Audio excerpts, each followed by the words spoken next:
it's going to be more than enough. What are you doing, boy? You have Cheeto on your face.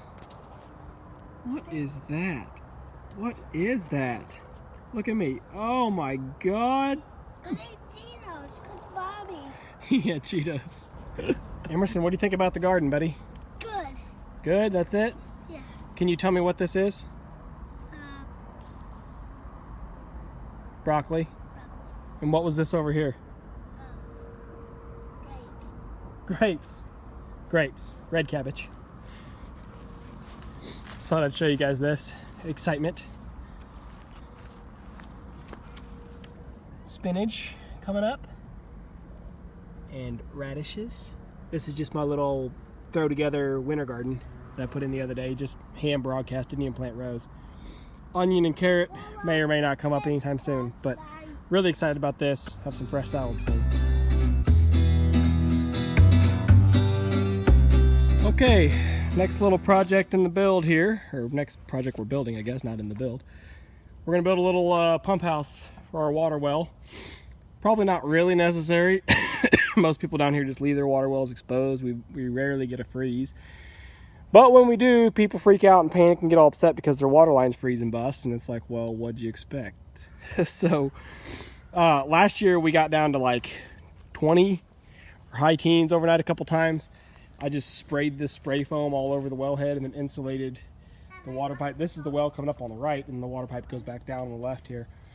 So I just spray foamed it, and that was enough that it actually didn't freeze. We had it freeze one time the first night, actually only when, and it got down to like 29 overnight, and actually what froze was the check valve right there. And just as soon as the sun hit it, thawed out, and it hit the spring was lodged sideways. I think I made a video about that.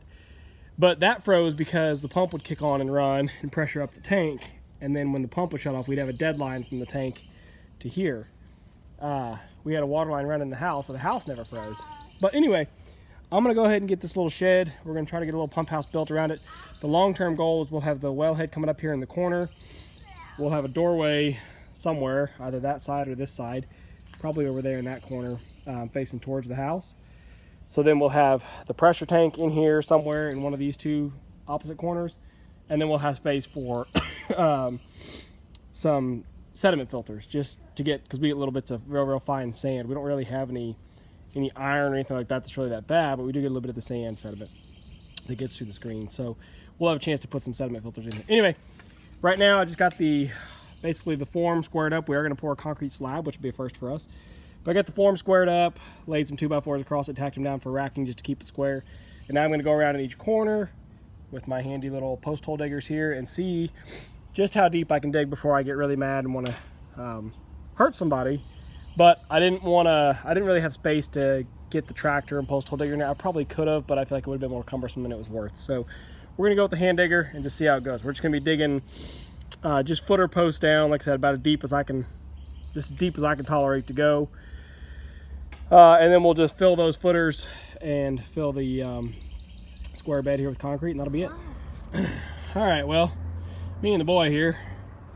The boy just showed up now that the work's done. Got our holes dug. 1, 2, 3, 4. Went down 30 inches deep, which is right here on the post hole diggers. Any deeper than that, I can't actually close the diggers because the handles, when they spread, the handles hit the top edges of the hole, so I couldn't go any deeper than 30. But 30 inches I think is fine. The point of these piers is really not weight bearing, it's more anchor points. They're not bell bottom or anything, they're not dug down to a hard clay necessarily. They're really more anchor points, because my only concern with how we're doing this is this little pump house is going to be right on the edge of this hill, and then it hills out there too. So in theory, the whole thing could try to slide that way off the hill if you just did a blank flat slab. So we're not digging, beam footers across or anything like that. This is just going to be a basic little shack. Honestly, the only reason I'm putting a concrete floor in is just so I can kind of practice my own skill at pouring a concrete slab. So yeah, holes are dug. Sky's clouding up to try to probably mess up my plans. But I'm going to go ahead and get this frame raised up and leveled up as needed. Which I've got to try to figure out how I want to do that. If I'm just going to shore it up on blocks, or if I want to try to actually drive, you know, like form stakes or what I want to do. But got to get that leveled up, double check the square on it again, and then I got to start putting bar in. I've got 10 sticks of number 3 rebar.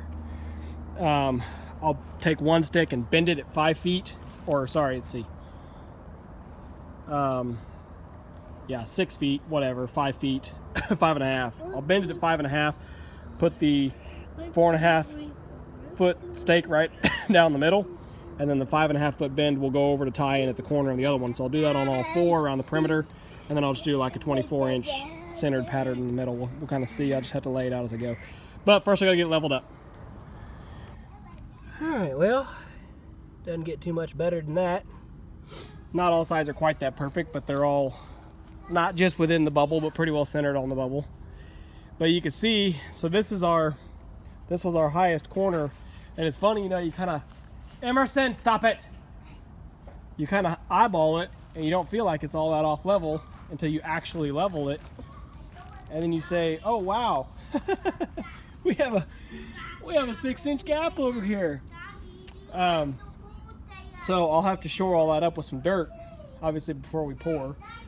Some dirt, or well, I guess I could get another board, just put scab boards on it, but I'll probably just shore it up with dirt from the outside if I can find some ready dirt. Oh, we got plenty around here. Maybe just lay a bunch of bricks. It just got to be something just short term enough to keep the concrete from blowing out. Anyway, you can see all I did here. I just took these little cheapy T-posts that I had, little, you know, they're buying for a couple bucks at Lowe's or whatever. They're for putting up your own little cute electric fence. Not real T-posts, but they've got these cool little hooks on them that worked really well. So I just wrapped a wire around the board, lifted it up, wrapped it around the hook. I guess, yeah, I will have a little wire mark in my concrete, but I really don't care. That was quicker and easier than trying to come up with some better idea on how to drive stakes and then nail them all up and all that. So again, just forms, just gotta last longer to pour the concrete. We get these edges shored up before I forget, and start putting in bar. And the last thing we'll do, like I said, we'll square it up, make sure it's square one more time, and then we'll pour some concrete.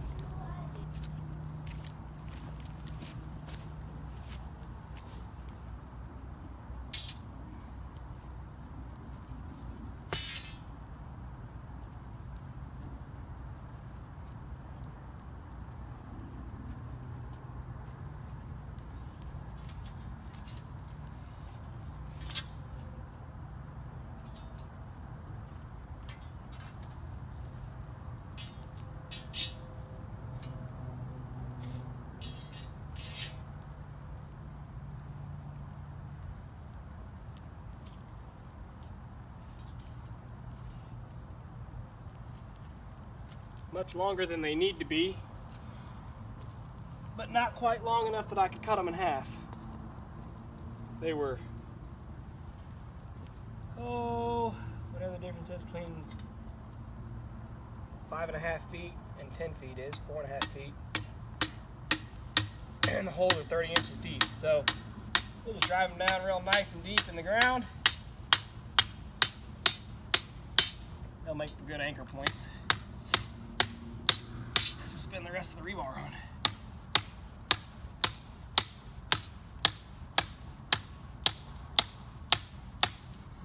That down below the level of my slab here.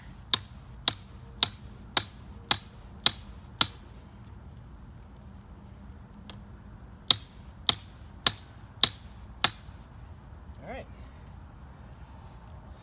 Do the other 3, and then we'll get our rebar cross grid done, and we'll get it all picked up, wired up on chairs. Oh, okay. Well, I never claimed to be a pro, like I said, but use what I had. I only had 8 sticks of rebar, not 10 like I thought, but that's fine. I think it's plenty, again, for what we're doing here. Probably way overkill, honestly. But I wanted to use bar instead of mesh because I knew I had to work around the wellhead and everything else, so it's kind of, you know, I was able to cut the bar and put whatever I wanted. I had this big plan that I was going to bend the bar at a super tight angle, you know, have a stake down in the ground and then have it bent and go over. But when I tried to bend it, it just broke. So I cut a little groove in it with a grinder to try to help it bend. But yeah, it just snapped. I couldn't get a tight bend on it, just bending it naturally. It wanted to do a big sweep. Anyway, so I ended up just cutting it all, no big deal, angle grinder, hacked it all up real nice. The only thing was these scraps, of course, again, it's 5.5 feet from here across to here, so that you're in a couple inches from the edge, but that leaves you a 4.5 foot smaller piece, which of course doesn't span the whole thing. So I had 4 full pieces left, so I did 4 5.5, so there's a 5.5 here across, on that one there, and one there. So I have kind of an inset square pattern, and then the 4.5s I did as a hash mark in the middle. So again, the 4.5s don't reach all the way to the outer edge, but again, it's going to be fine. It's going to be more than enough. What are you doing, boy? You have Cheeto on your face. What is that? What is that? Look at me. Oh my God. I ate Cheetos because Bobby. Yeah, Cheetos. Okay, so I think this is done for forming up. I had these, I was thinking, oh, I'm going to put in a new, water outlet line, and I'm going to do all this, that, and the other. But honestly, I think I'm just going to keep with what I've got as far as my power in, my water out. So here's my power coming to the wellhead. It comes from the pressure tank, which I know that looks like hell. Don't worry about that. And then here's my water supply going out. So I'm just going to go ahead and cast concrete around all of it. I think what we'll do is, coming off the wellhead, I think we'll come straight out this way into the pressure tank. The only thing is the pressure tank has an inlet on one side on the bottom and the outlet is on the other side of the bottom. So we'll have to come like around the pressure tank, I don't know, into the inlet. I'll have to just kind of figure out what I want to do, but there's gonna be a lot of back and forth. It's not gonna be nice and streamlined like I wanted, but it's okay. It's not gonna be a big deal, and that's easier than me trying to figure out where I want to put in a bunch of conduits and a bunch of pipes before I pour the concrete. I'm fixing to run to town and buy concrete. That's what I want to do today.